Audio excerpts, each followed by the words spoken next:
Today I'm going to be reading you The House That Jane Built, written by Tanya Lee Stone and illustrated by Catherine Brown. I'm very excited to be reading this to you all. A house stands on a busy street. Its doors are opened wide. To all who come it bids good cheer. To some it says, abide. In 1889, a wealthy young woman named Jane Addams moved into a lovely, elegant house in Chicago, Illinois. But instead of moving into a lovely, elegant neighborhood, she picked a house that was smack in the middle of one of the filthiest, poorest parts of town. Why would a wealthy young woman do this when she could have lived anywhere? Jane was just 6 years old when she went on a trip with her father, and noticed that not everyone lived like her family did. She vowed that one day she would live right in the midst of horrid little houses and find a way to fix the world. Jane was a strong soul from the start, and she was brave. When she and her stepbrother George were young,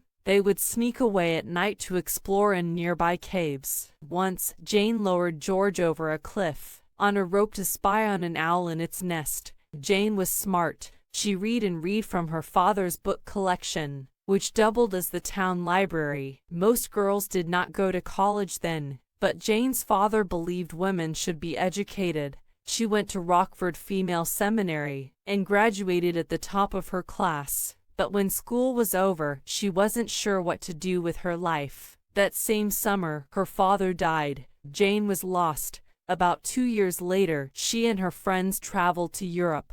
They went to the theater, the opera, and many beautiful places. But then Jane saw something in London she couldn't forget. People in ragged clothes with outstretched hands, begging a cart vendor to buy his leftover rotten fruits and vegetables that hadn't sold at market. The spoiled food was all they could afford.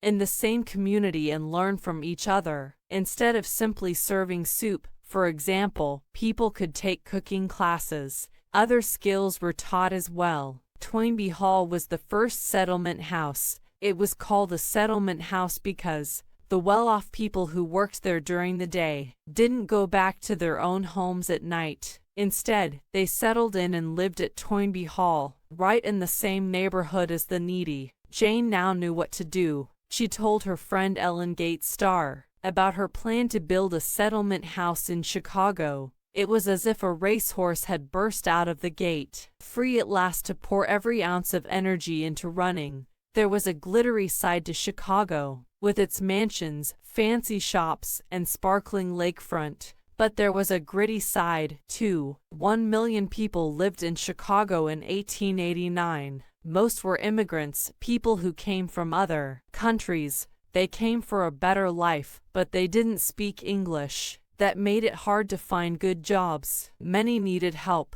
Jane found the perfect house. It had big rooms with high ceilings and marble fireplaces, and it was in one of the worst neighborhoods in the city. Garbage lay rotting in the streets, piled high. Large families were crammed into tiny, ramshackle houses with no running water. The smell from backlot outhouses hung in the air. Rough boys ran the streets, stirring up trouble because they had nothing to do. The house had belonged to Charles J. Hull, and he had left it to a wealthy cousin named Helen Culver. At first, Jane paid rent, but after she told Helen what she had in mind, Helen gave her the house for free. In thanks, Jane named it Hull House. Jane moved in on September 18, 1889. The very first night, she was so busy and excited that she forgot to lock a side door before going to sleep.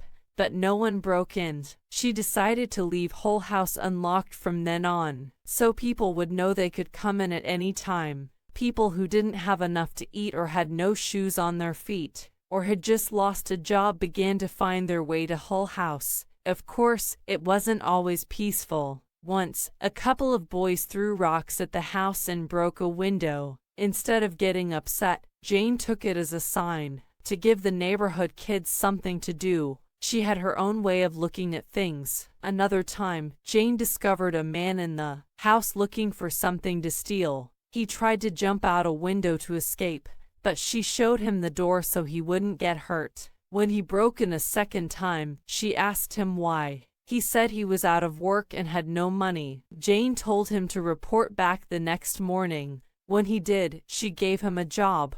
Jane spent her own money running Hull House and asked other well-off people to donate, too. She did not want to be paid for working there. Even when people gave her gifts, she gave them away. Her friends teased Jane about this. One friend gave her new underwear with her initials on them just so Jane couldn't pass them on. But she did. Any problem Jane discovered, she tackled. No running water in houses meant no easy way to bathe. This led to sickness, so Jane put in a public bath. People flocked to it, which helped her convince city officials they needed to build more public baths. No safe place for children to play. Jane talked a wealthy man into giving her the lot he owned near Hull House. Workmen tore down the shabby buildings and turned the lot into a playground. It was the first one in Chicago. Little kids home alone because their parents had to work 14 hours a day. Jane started a morning kindergarten and after-school clubs. She also set up afternoon classes for older kids who had to go to work during the school day. Jane did not do all this alone. Ellen Gates Starr was her partner from the start. Many other smart, generous people moved into Hull House and helped. They taught literature, art, English, math, science, and cooking. Soon there was not just one building, but 2, then 3 and 4 and more. By 1907, Hull House had grown into 13 buildings, including a gymnasium, coffee house, theater, music school, community kitchen, and an art gallery. By the early 1920s, more than 9,000 people a week visited Hull House. The house that Jane built brought all kinds of people together and helped those in need. It changed a bad neighborhood into a great and strong community. Hull House transformed the lives of all who stepped inside. Today, every community center in America, in large part, has Jane Addams to thank. With all that she did, both inside and outside the house that Jane built, her childhood wish to help fix the world came true. And the cool part about this story, which I love so much, is that it's true. Reading is so magical for so many reasons. It can bring you to amazing, magical places that are beyond your wildest dreams, but it can also give you amazing, valuable, inspiring information like this. And I'm so happy this book exists and that I got to learn a little bit more about Jane today because she makes me want to be a better person. Make sure you check out all our other videos. Keep watching and keep reading.